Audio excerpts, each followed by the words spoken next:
Week number 12, ladies and gentlemen, as my hot streak continues, man. How about 12-2 week? And I honestly could have been perfect if the Bengals had completed the comeback and McPherson didn't shank those field goals.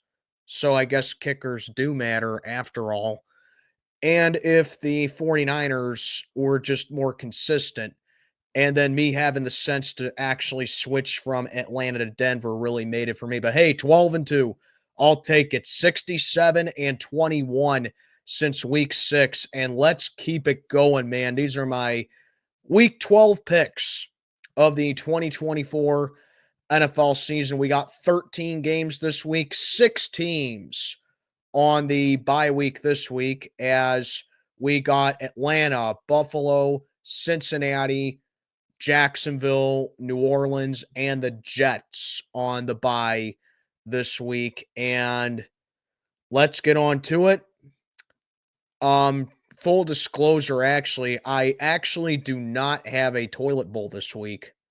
So make that 2 weeks now that I've had a week where I didn't have a toilet bowl. So just want to put that out as a little bit of a spoiler. But let's get on to it. These are my week 12 picks of the 2024 NFL season. Right off the bat, we got my matchup on Thursday Night Football.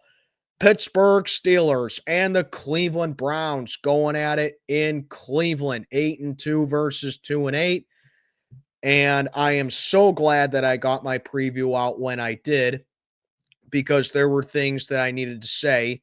And something that I forgot to mention about us is that Keanu Benton avoided a major injury in that game against Baltimore. So thankfully, it's nothing too serious, because that's huge, because Lord knows we're going to need all the run stuffers available that we have when it comes to stopping a guy like Nick Chubb. All right. So stopping Nick Chubb is huge in this game for the Steelers right here. And I understand we won the game 18-16 over the Ravens, but like I said, we kicked 6 field goals against them. That's now the second time this season where Chris Boswell has single-handedly won us a game. But, you can't keep relying on that for the entire season. You got to be able to finish up drives. You got to find the end zone, and you can't make boneheaded interceptions like Russell Wilson did in the end zone when he was targeting Darnell Washington, but it was an incredibly forced pass. Like I said, Cleveland is very turnover prone.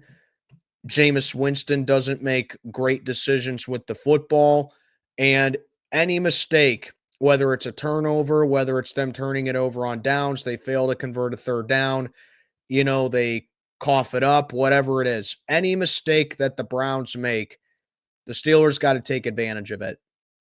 And, you just got to make it hurt. Offense needs to come back to when it was when Russell Wilson first got the green light to go. And I think Pittsburgh is more than capable of winning this game.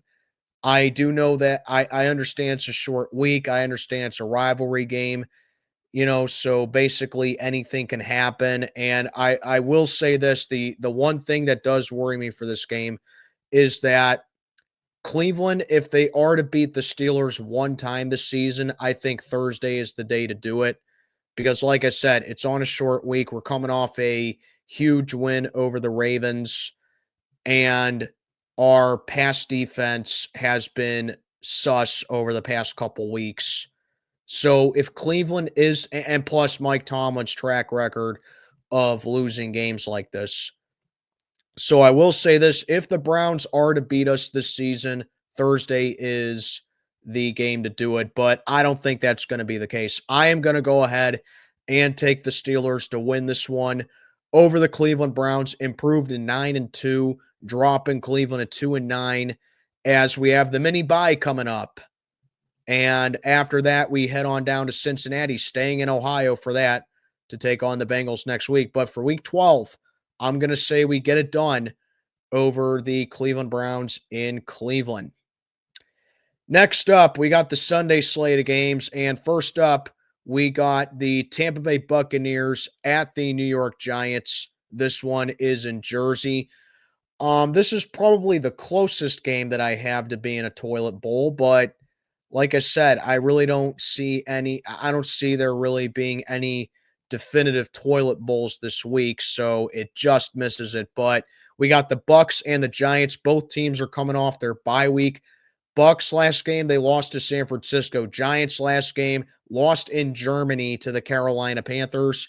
The biggest headline for this game is that the Giants have benched Daniel Jones for this game. Should have happened back in like week 3 or something, in my opinion, if I'm being honest with you. As a matter of fact, Daniel Jones shouldn't even be on the team, period. But anyway, they benched Daniel Jones and they are starting Tommy DeVito at quarterback, man. One of my favorite paisanos. He's probably going to try and lead the Giants to a lot of touchdowns in this game and try to win the winning job for the Giants. I'm a fellow Italian, so I do rock the Italian accent real well. But yeah, Tommy DeVito is starting this game for the Giants, and the Bucs, they got a headline this one. Mike Evans is back practicing for the Bucs. And I think that's huge right there. He got the extra week. He got the week to rest with the bye week. Baker Mayfield forms a lot of chemistry with him. Tampa's defense is towards the bottom. They are 30th in defense, but the Giants, to me, they don't have that kind of offense that's going to light up the scoreboard and they're going to, punish Tampa Bay for having one of the worst defenses in the league. So, for that matter, I am going to go with the Bucs to win this one, snap their losing streak, drop the Giants 2-9, and this probably could be the game that gets Brian Daboll fired, in my opinion. It seems like he's really lost control of the team, in my opinion. So, yeah, I'm going to go Tampa Bay to win this one over the Giants. Oh man, we got the Kansas City Chiefs and the Carolina Panthers up next. Do I even need to say it? Locking up Kansas City. Chiefs lost their first game of the season last week to Buffalo. Mahomes said that he is determined to use that loss as motivation for the rest of the way. And they're going up against arguably the worst team in the NFL in Carolina. I don't care that the Panthers had their bye week, even though I do acknowledge that teams that had the extra rest or bye weeks have a little bit more of an advantage. But if you honestly think Carolina has any chance of winning this game, I'll give you the benefit of the doubt and say that you're drunk. But yeah, Kansas City, lock of the week, easily. Next up, we got the Cowboys and the Commanders in DC. Up next, we got the Cowboys, who are 3-7. They got spanked at home once again on Monday Night Football against their in-state rival, the Houston Texans, while Washington has dropped 2 straight and they're 7-4. They're coming off a bad loss in Philly last Thursday night. I would imagine that Washington is going to be coming into this game really ticked off and really irritated after they had that choke job against us a couple weeks before, and then they had that bad loss to the Eagles the 4 days later. Now Washington is rested. They had their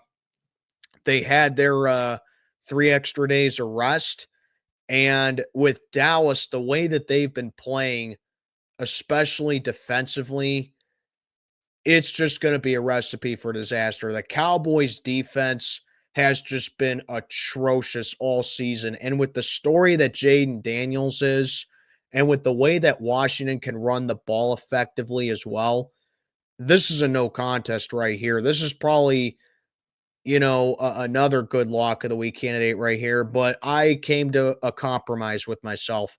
I'm going to make this my spread of the week, and I got Washington covering this one easily, 33-13. I'm a little point hungry in my tournament. So, yeah, I'm going to say Washington wins this one handily over the Dallas Cowboys, 33-13. Patriots and the Dolphins in Miami, as the Pats are coming off, as the The Patriots, they're coming off a loss to the Rams at home last Sunday, while the Dolphins, they are seeming to get things put together at the right time, in my opinion, as they got it done over the Raiders at home, 34-19. And it looks like that the Dolphins, and especially Tyreek Hill, are really starting to put things together. Their offense is clicking. They're starting to play a little bit better defensively. I will say Drake May seems to be the guy for the Patriots. He seems to get more confident as the weeks go by, and the Pats do play tough defensively. But, with Miami, the way that they've been playing lately and the way that their offense has shined, I just have that being the X factor right here, and the fact that the Patriots always struggle in Miami. So I am going to go ahead and take the Dolphins to continue their win streak and make it three in a row and continue their dominance of the Patriots in Miami. So give me the Dolphins to win this one over New England.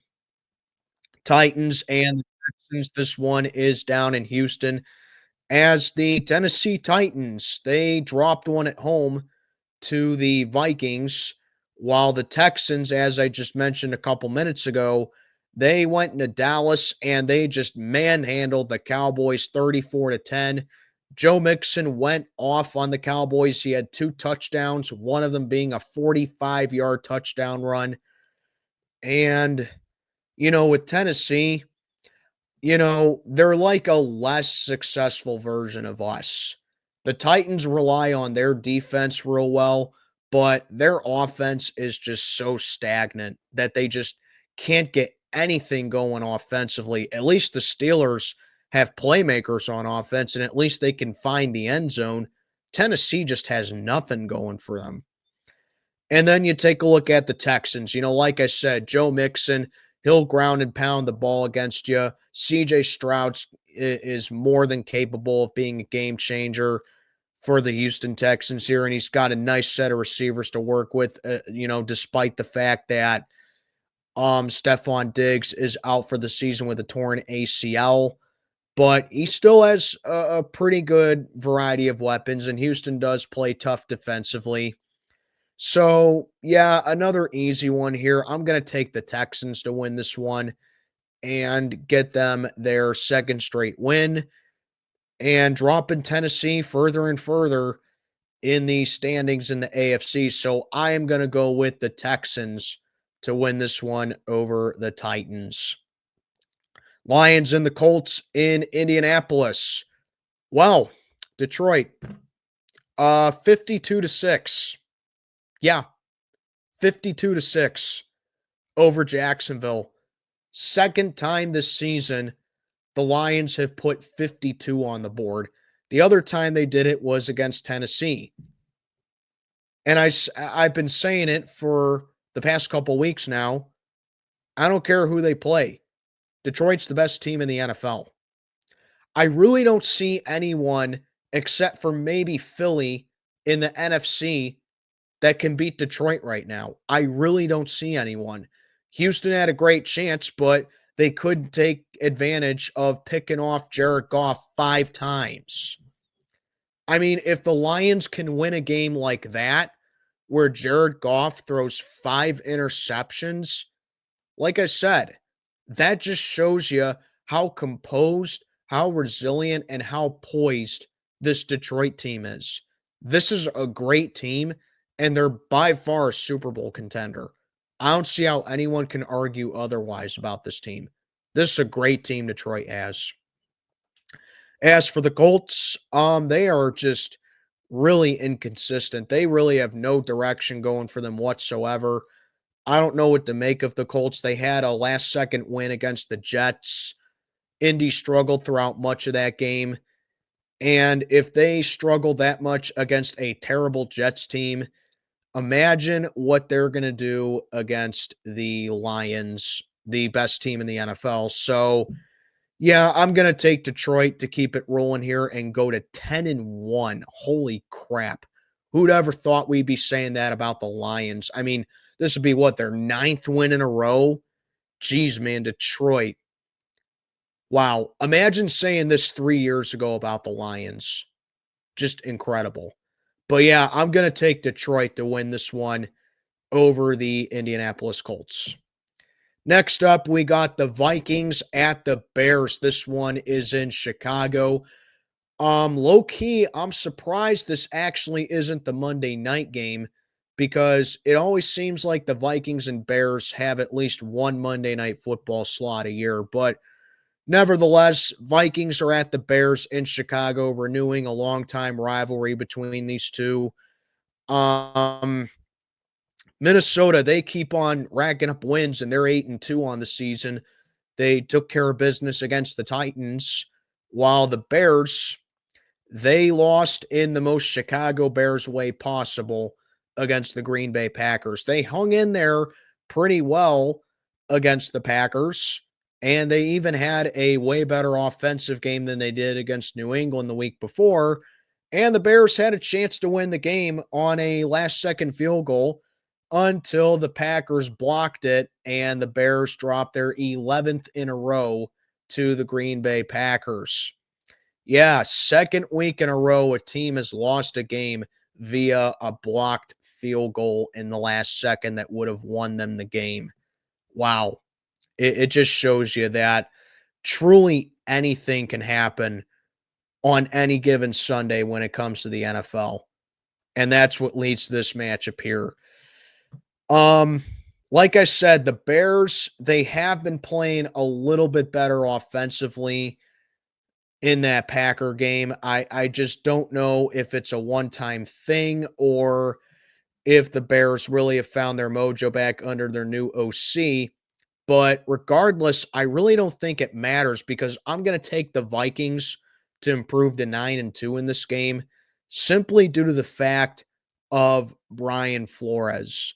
Brian Flores has been phenomenal with scheming against offenses and coming up with the best ways possible to prep up the defense up there in Minnesota. I think Brian Flores is a phenomenal defensive minded guy. And I think the Steelers, in my opinion, should not have let him walk. But regardless, I'm going to take Minnesota to improve to 9-2 as the Bears' woes continue. I just don't know if I can trust Chicago to win a game. So I'm going to go with the Vikings to win this one over the Bears.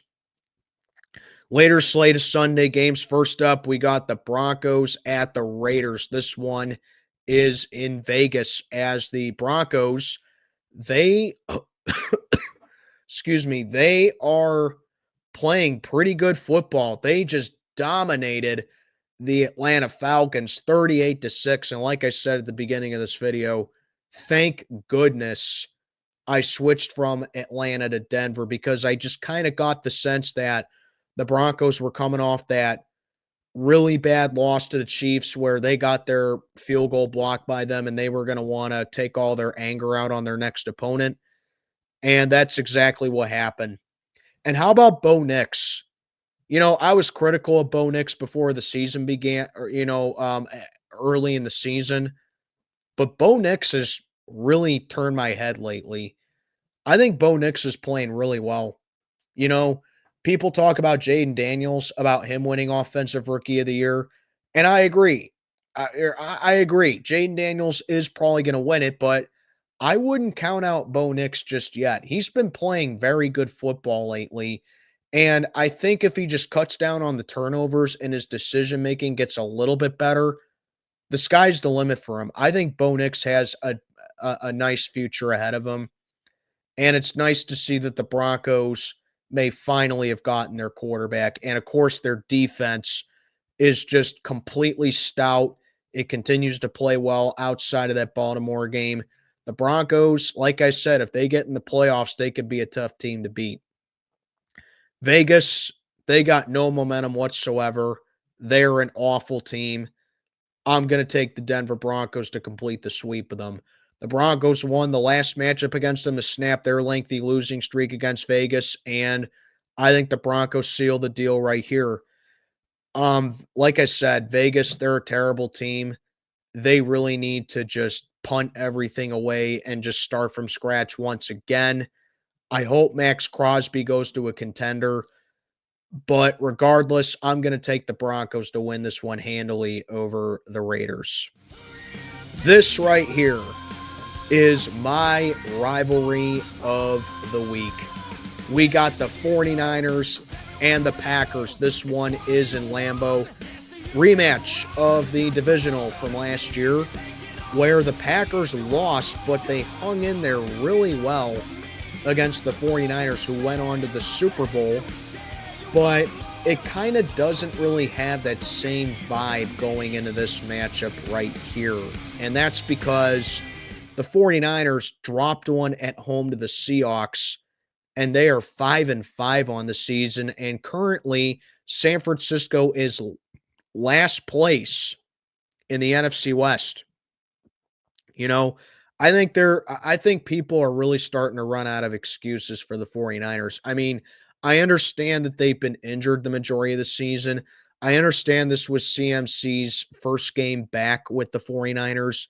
I understand George Kittle was absent last week, and I don't know if he's going to play this week as well. And I also know that Nick Bosa is expected to miss this game. Bosa is built differently. He can play through injuries. I understand that, but the 49ers, they still got playmakers on the defense, and their offense is still potent no matter who they don't have or who they do or do not have. Like I said, people are starting to run out of excuses for San Francisco.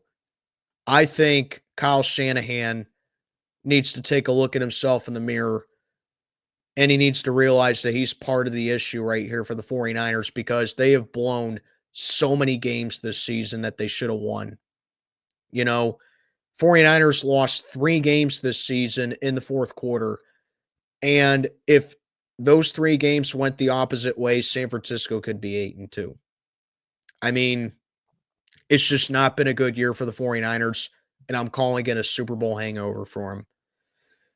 As for the Packers, I mentioned that they hung in there with the 49ers in their playoff matchup with them last year. And Green Bay, they beat the Bears, but they struggled a little bit against Chicago as well. And like I said a few minutes ago, they needed that blocked field goal to beat the Bears.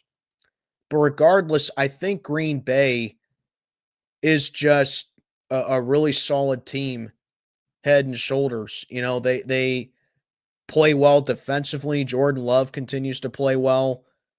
And I think the Packers, they are really just a solid receiver away from being a legitimate threat in the NFC, as if they're not already. So the 49ers do have the Packers number as of late, but I don't think that's going to be the case here.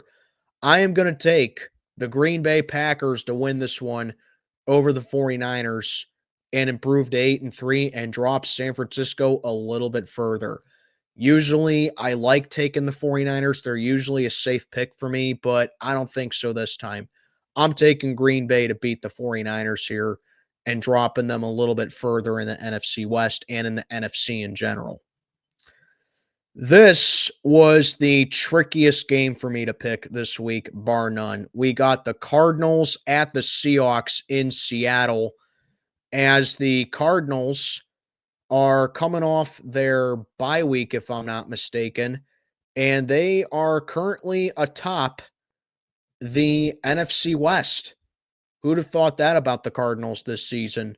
So it seems like every time I doubt the Cardinals, they prove me wrong and they win, but I still don't know if I can fully trust Arizona.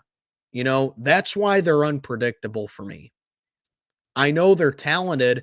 I know they have a talented offense, but I just don't know if I can fully put my trust in them. And then you take a look at the Seattle Seahawks. They're 5-5, a huge win over the 49ers in San Francisco. A last-second touchdown against them to win it. They snapped their losing streak against them as well. Seattle's right back in the NFC West right now. That NFC West is just nuts, man. Wow. it's competitive, but it's competitive for all the wrong reasons, in my opinion, because there really is no clear best team in that division. So, what to expect for this one? Um, More of the same for the Seahawks. Their defense is the reason that I can't really trust them, but we all know that the Seahawks offensively are definitely no slouches. So I think for this game here, it's going to come down to which offense I think is in better shape as of this moment and who I can trust more when it comes to the final phases of the game. And while Arizona, they have shown that they can come back and win, I just don't know against an inconsistent Seahawks defense if this is going to be the game where the Seahawks defense lives up to par, or if Arizona's defense is the reason they lose again. You just never really know with these two teams. So, I don't know who to go with. So, not only am I going to use my usual shtick here, but I am also making this my upset of the week. Despite the fact that Seattle is favored to win this game, I'm calling this my upset. Simply because, as of right now, I think the Cardinals are slightly better than the Seahawks are, and just because I need an upset this week. So, yeah, despite Seattle being favored to win this game, I am going to say that the Seahawks win and they are my upset of the week over the Cardinals. I think at the end of the day, Seattle's offense is better than Arizona's defense. And the fact that the Seahawks are returning home, the Cardinals have a bad history of playing the Seahawks in Seattle. I'm going to take the Seahawks to win this one over the Cardinals. Sunday night football. Check your local listings as we're back at SoFi.